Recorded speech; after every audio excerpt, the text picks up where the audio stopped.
Welcome to Kenton's videos. Enjoy the video. In this video, I will show how to make roux gravy. Heat 2 tablespoons butter in a pan and add 2 tablespoons flour, stirring constantly to form a paste. Cook the roux until it reaches a light golden color, then slowly whisk in 1 cup warm stock, adding small amounts until smooth. Simmer until thickened, season to taste, and serve over meat or potatoes for a comforting, silky gravy. Choose your fat and flour to match the dish. Butter gives richness and a deeper flavor, while neutral oil keeps flavors lighter. All-purpose flour is the easiest and most reliable thickener for home cooking.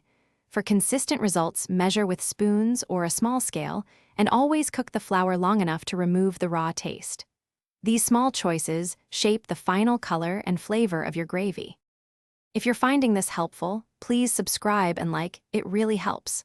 Quick recommendation: these leak-proof containers are perfect for storing leftover gravy, marinating meats, or meal prepping sides without spills, and they make cleanup easier too.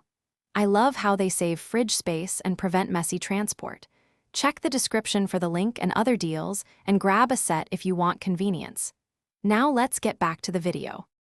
Keep your whisk moving and pour warm stock in a thin stream to ensure a smooth gravy.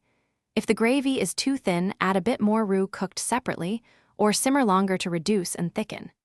Taste as you go, seasoning with salt and pepper, and brighten flavors with a splash of vinegar or lemon if it tastes flat.